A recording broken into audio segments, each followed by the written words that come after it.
अब ब्रह्मा जी कहते हैं कि उस समय में मैं सोच रहा था, विचार कर रहा था कि मैं इस सृष्टि की रचना कैसे करूं। जब मैं सोच रहा था, विचार कर रहा था, तो उसी समय में मेरे शरीर से एक पुरुष प्रकट हुआ और एक स्त्री प्रकट हुई। मैंने उनका नामकरण किया। ब्रह्मा जी कहते हैं क्या नाम रखा?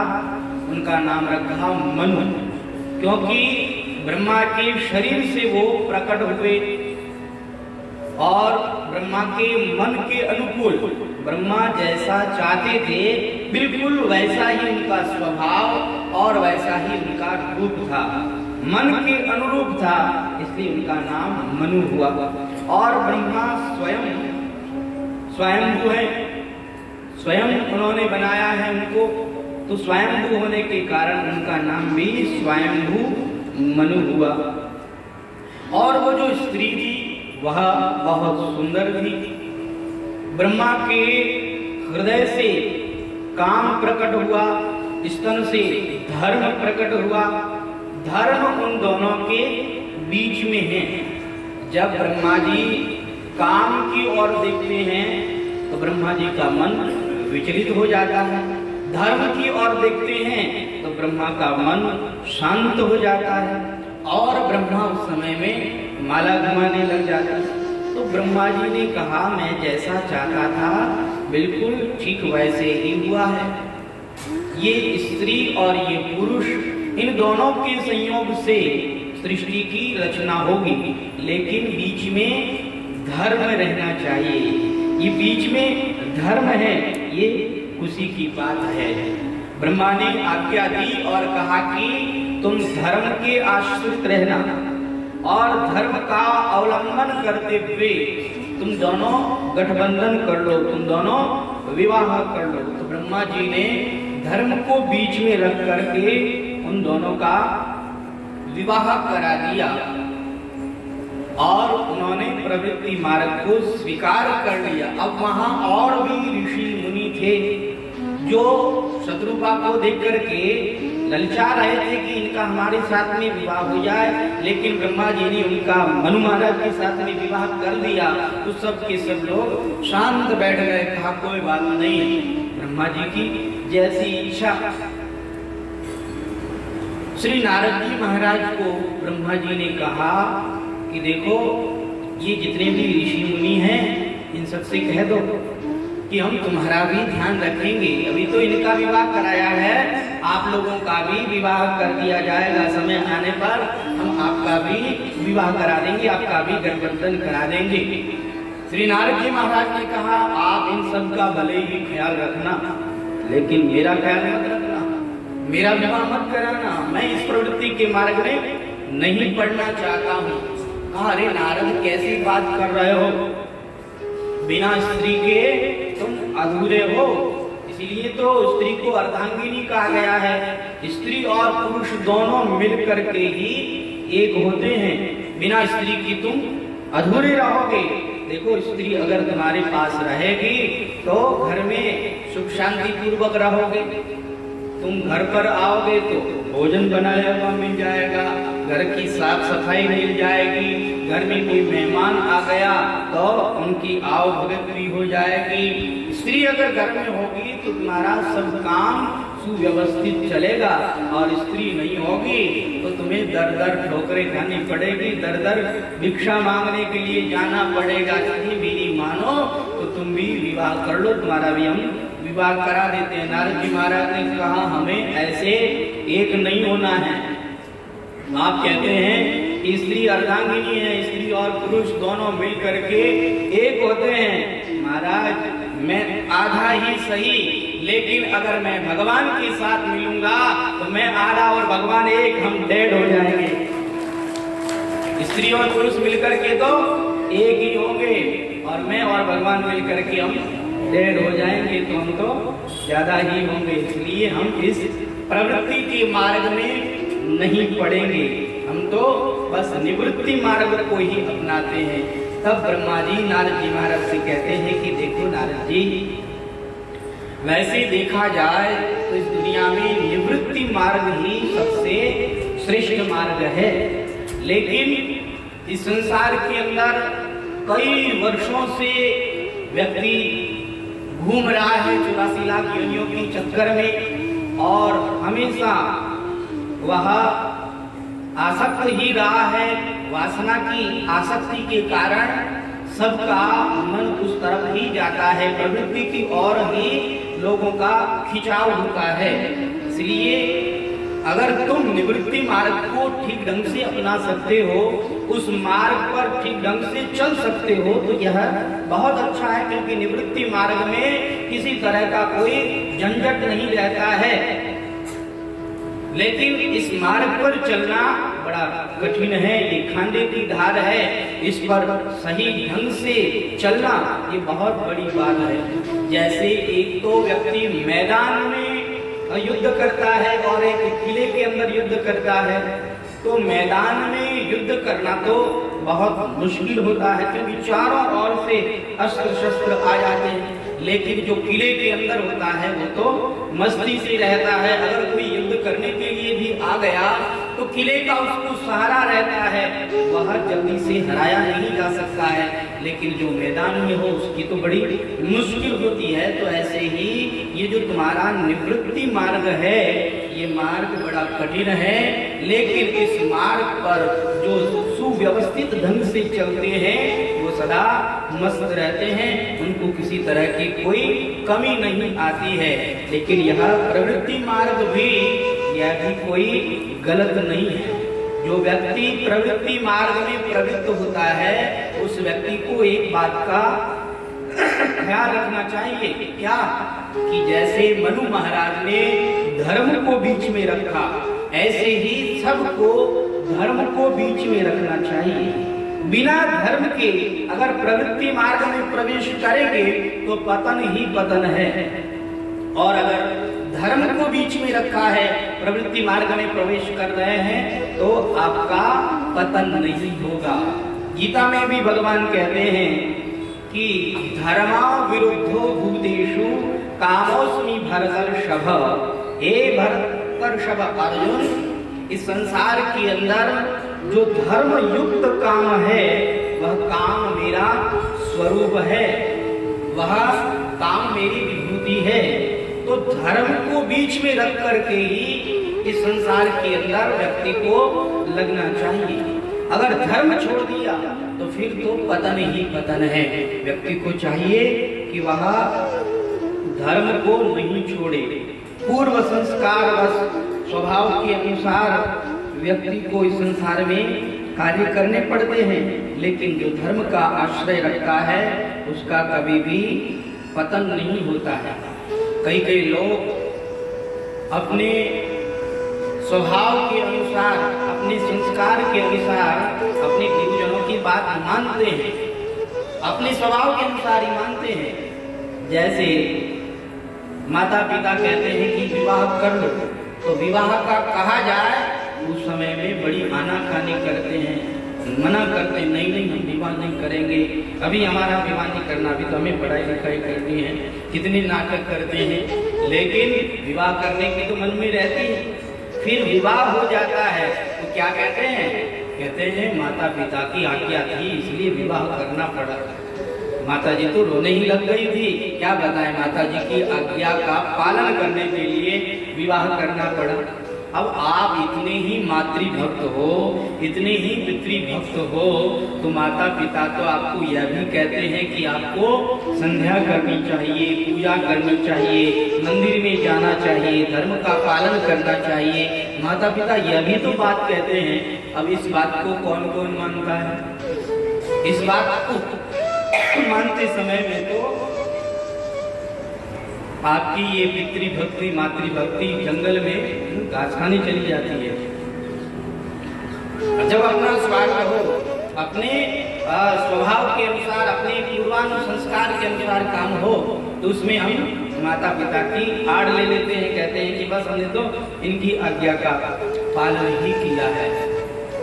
तो श्री ब्रह्मा जी नारद जी महाराज को उस तरह से कहते हैं, लेकिन श्री नारद जी महाराज प्रवृत्ति मार्ग में प्रवेश करने से बिल्कुल ही मना कर देते हैं। और जब नारद जी महाराज मना कर देते हैं तो श्री ब्रह्मा जी कहते हैं चलो ठीक है, जैसी तुम्हारी इच्छा, लेकिन इस मार्ग पर ठीक ढंग से चलना। इस मार्ग में कठिनाइयाँ बहुत है, इन कठिनाइयों का सामना करते हुए चलना। श्री ब्रह्मा जी ने मनु शत्रुपा को कहा कि अब जाओ और जाकर के सृष्टि का विस्तार करो। कहा महाराज कहाँ जाए? कहा पृथ्वी पर चले जाओ। कहा पृथ्वी तो पाताल लोक में चली गई। एक राक्षस उन्हें पाताल लोक में लेकर के चला गया और उस राक्षस ने तो पृथ्वी का तकिया ही बना लिया है। बड़ा बलवान राक्षस है वो। जैसे ही ब्रह्मा जी ने ये सुना कि पृथ्वी को एक राक्षस समुद्र में लेकर के चला गया है, अब तो ब्रह्मा जी चिंता में पड़ गए। अब क्या किया जाए? हम तो बूढ़े ठहरे, कौन युद्ध करे उस राक्षस से? ब्रह्मा जी ने भगवत स्मरण किया। जैसे ही भगवत स्मरण किया उन्हें छींक आई और छींक आते ही उनकी नासिका के अग्रभाग से एक छोटा सा वराह उत्पन्न हुआ। लेकिन देखते ही देखते उन्होंने विशाल रूप धारण कर लिया। बोलिए वराह भगवान की। बड़ा लंबा चौड़ा उन्होंने रूप धारण कर लिया और जोर जोर से वो दहाड़ने लगे और उन्होंने समुद्र में छलांग लगाई। समुद्र में छलांग लगा करके पाताल लोक में गए। पृथ्वी को अपने दांतों पर रखा और पृथ्वी को स्थापित किया। बीच में उन्हें राक्षस आदि मिले, उन सब का उन्होंने नाश कर डाला। कहा महाराज ये राक्षस कौन थे, आप हमें जरा बताएंगे? तब कहा कि देखो ये राक्षस कोई और नहीं थे, ये राक्षस साक्षात भगवान के पार्षद जय और विजय ही राक्षस बने। कहा महाराज जय और विजय राक्षस बन गए, ये कैसे हो गया?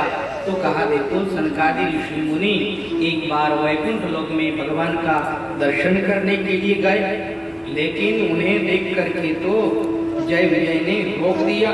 कहा कि कहाँ जा रहे हो? अरे तुमने वस्त्र भी नहीं पहन रखे हैं, ऐसे दिगंबर होकर के तुम कहाँ जा रहे हो? तुम्हें वैकुंठ की मर्यादा पता नहीं है?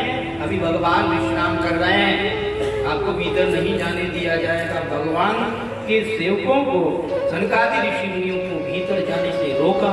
उन्हें क्रोध आया और उन्होंने कहा कि तुम भगवान के धाम में जाने से लोगों को रोक रहे हो, तुम बहुत बड़ा अपराध कर रहे हो।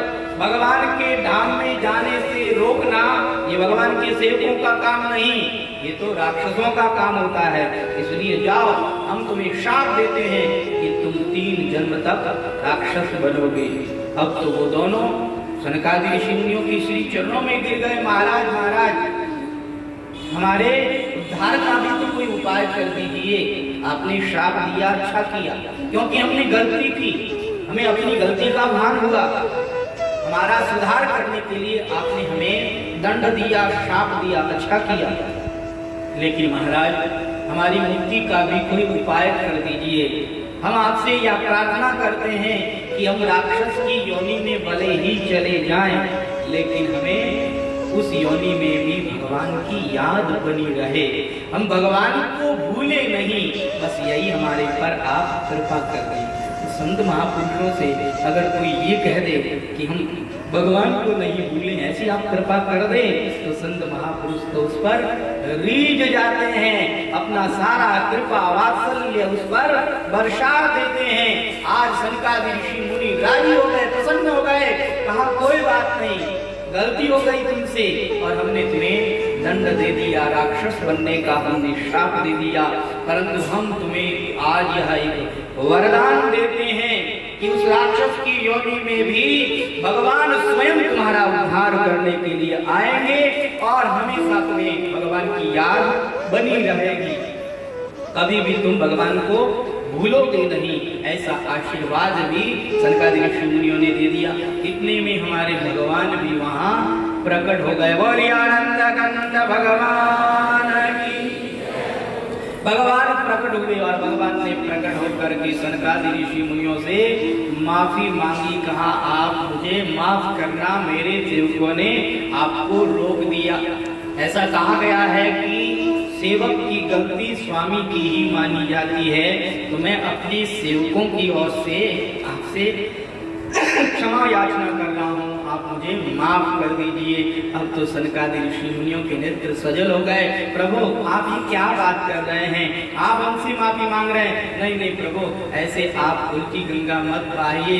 प्रभु हमने गलती की है, आपके धाम में आकर के और हमने क्रोध किया। आपके धाम में तो क्रोध को कोई स्थान ही नहीं होना चाहिए। आपके धाम में तो वही आता है जिसने क्रोध को जीत लिया है, जिसने क्रोध पर विजय प्राप्त कर ली है, वही आपके धाम में आता है। लेकिन प्रभु हमने आपके धाम में आकर के क्रोध किया, आपकी धाम की मर्यादा का हमने उल्लंघन किया, हमने अपराध किया, हमें दंड मिलना चाहिए। इस तरह से भगवान भक्त से माफी मांगते हैं और भक्त भगवान से माफी मांगते हैं। आज सनकादि ऋषि मुनि भगवान का दर्शन करके गदगद हुए, प्रसन्न हुए और जय विजय को शाप घास दिए। जय विजय राक्षस की योनि में आए। ये जय विजय दोनों हिरण्याक्ष और हिरण्यकशिपु बने। श्री कश्यप जी महाराज की एक पत्नी जिनका नाम है दीति, कहते हैं संध्या काल के समय में दीति प्रार्थना करती है कि आप मुझे संतान की प्राप्ति करावें। तब वो मना करते हैं, कहते देखिए ये संध्या काल का समय है, संध्या काल के समय में सूर्य अस्ताचल को जाते हैं, इसलिए उस समय में व्यक्ति को चाहिए कि भगवत चिंतन करे, भगवान का स्मरण करे। उस समय में किसी तरह का कोई काम नहीं करना चाहिए। संध्या काल केवल भगवान की याद के लिए, भगवान की स्मृति के लिए, भगवान का स्मरण करने के लिए होता है। उस समय में कोई भी सांसारिक कार्य नहीं करना चाहिए, यहाँ तक कि पढ़ाई भी नहीं करनी चाहिए, ग्रंथ का अध्ययन भी नहीं करना चाहिए। उस समय में तो केवल भगवान के नाम का सुमिरन करना चाहिए, संध्या वंदन करना चाहिए। लेकिन दीदी नहीं मानी, तो दीदी का मनोरथ पूर्ण करके उन्होंने शाप दिया कि तुमने मेरी बात नहीं मानी, आज मैं तुमको यह शाप देता हूँ कि तुम्हारी कोख से दो ऐसे पुरुष प्रकट होंगे जो इस संसार के अंदर त्राही त्राही बचाने वाले होंगे। अब दीदी को भी अपनी गलती का भान हुआ, दीदी ने भी क्षमा याचना करी, तो कहा देखो मैंने जो श्राप दे दिया, अब वो श्राप तो टाला नहीं जा सकता। हाँ, एक वरदान मैं जरूर दे सकता हूँ। ये दोनों तो राक्षस होंगे, परंतु इनकी एक पुत्र होगा, वह भगवान का परम प्यारा भक्त होगा। ये वरदान हम देते हैं। अब वो जय और विजय दीति के गर्भ में आए। दीति ने कहा मेरे ऐसे पुत्र होंगे जो लोगों को सताने वाले, लोगों को मारने वाले, लोगों को कष्ट देने वाले होंगे, मैं जन्म ही नहीं दूंगी। 100 वर्ष तक दीदी ने अपने गर्भ को धारण करके रखा, लेकिन 100 वर्ष बाद में जन्म देना ही पड़ा। और जैसे ही इनका जन्म हुआ, हिरण्याक्ष और हिरण्यकशिपु इनका नाम हुआ और धीरे धीरे ये बहुत लंबे चौड़े हो गए। अब हिरण्याक्ष ने सब देवताओं को जा जा करके हराना आरंभ कर दिया, सबसे लड़ाई करता, युद्ध करता और युद्ध में उन्हें पछाड़ देता। सारे देवताओं को उसने हरा दिया। एक बार श्री नारद जी महाराज बीच में मिल गए। नारद जी से कहता है, वो नारद जी ये कीर्तन करना ही जानते हो कि लड़ना भिड़ना भी जानते हो? नारद जी ने हाथ जोड़ते हुए कहा भैया हमें तो केवल कीर्तन करना ही आता है, हमें लड़ना भिड़ना नहीं आता है। हाँ, अगर तुम्हारी लड़ने की इच्छा हो तो लड़ाना भिड़ाना बहुत अच्छी तरह से आता है। बोलो किसके साथ लड़ना है? कहा कौन है मेरे साथ लड़ने वाला? कहा आप समुद्र में जाइए, वहां जाकर के देखिए एक वराह है, अपने दांतों पर पृथ्वी को लिए हुए आ रहा है, वही तुम्हारे साथ लड़ सकता है और वही तुम्हारे हाथों की खुजली मिटा सकता है। अच्छा देखता हूँ। अब वो आया और आकर के हमारे वराह भगवान को देख करके कहने लगा, ए वनगोचर कहाँ जा रहे हो? ए जंगली जानवर कहाँ जा रहे हो? भगवान भगवान ने नहीं सुना। भगवान ने कहा पहले हम पृथ्वी को स्थापित कर देते हैं, फिर इससे हम युद्ध करेंगे, फिर इससे हम निपटेंगे। वह भगवान के आगे आकर के खड़ा हो गया, भगवान ने दूसरा रास्ता ले लिया। फिर भगवान के आगे खड़ा हुआ, भगवान ने तीसरा रास्ता ले लिया। बार बार वह भगवान के आगे खड़ा होता है, लेकिन हमारे भगवान रास्ता बदल लेते हैं और फिर भगवान पृथ्वी को स्थापित करके अब हमारे भगवान आते हैं और आकर के कहते हैं कि अरे तुम मुझसे क्या कह रहे थे, तुम मुझे जंगली जानवर कह रहे थे। सत्यम वयो भो वन गोचरा मृगा, जंगली जानवर कह रहे थे। अरे भैया हम तो जंगली जानवर ही ठहरे, लेकिन भैया तुम्हारे जैसे ग्राम सिंहों को तो हम ढूंढते फिरते हैं। आप देखिए हमारी संस्कृत भाषा इतनी श्रेष्ठ भाषा है, देववाणी है ये, और इस संस्कृत भाषा से ही संपूर्ण भाषाएं निकली है। संपूर्ण भाषाओं की जननी है संस्कृत भाषा, और संस्कृत भाषा इतनी सभ्य भाषा है कि संस्कृत भाषा में अगर किसी को अनुचित भी कहो, किसी को गाली भी निकालो, तो सामने वाले को ऐसा लगेगा कि ये तो मेरी प्रशंसा कर रहा है। भगवान क्या कह रहे हैं? भगवान कह रहे हैं तुम्हारे जैसे ग्राम सिंहों को हम ढूंढते फिरते हैं। अब ग्राम सिंह ये शब्द सुनते ही आपको क्या लग रहा है? आपको तो यही लग रहा होगा कि ग्राम सिंह का मतलब है गांव का शेर, यही लग रहा होगा, लेकिन इसका मतलब ये नहीं है। ग्राम सिंह का मतलब है कुत्ता, जो अपनी गली में तो शेर की तरह रहता है, लेकिन दूसरे की गली में जाने का काम पड़ जाए तो पूंछ नीचे कर लेता है। वैसे तो इसकी पूंछ सीधी होती नहीं है, 6 महीने तक उंगली में रखो फिर भी इसकी पूंछ सीधी नहीं होने वाली, लेकिन दूसरी गली में चला जाए, इसको भी कोई सवा शेर मिल जाए तो फिर देखो पूंछ नीचे करके हिलाने लगता है, करने लगता है। अरे तुम तो सिंह थे, क्या हुआ तुमको, डर कैसे गए? क्या कोई बात नहीं, हम तो अपनी गली में ही सिंह हैं, दूसरे की गली में आते हैं तो हम तो ऐसे ही हो जाते हैं। तो जो कुत्ते की तरह सिंह बना फिरता है, दूसरे की गली में जाने का काम बड़ा तो दुबक जाता है, उसे ग्राम सिंह कहते हैं। हमारे भगवान कहते हैं कि तुम्हारे जैसे ग्राम सिंहों को ढूंढ करके मारना यही हमारा काम है।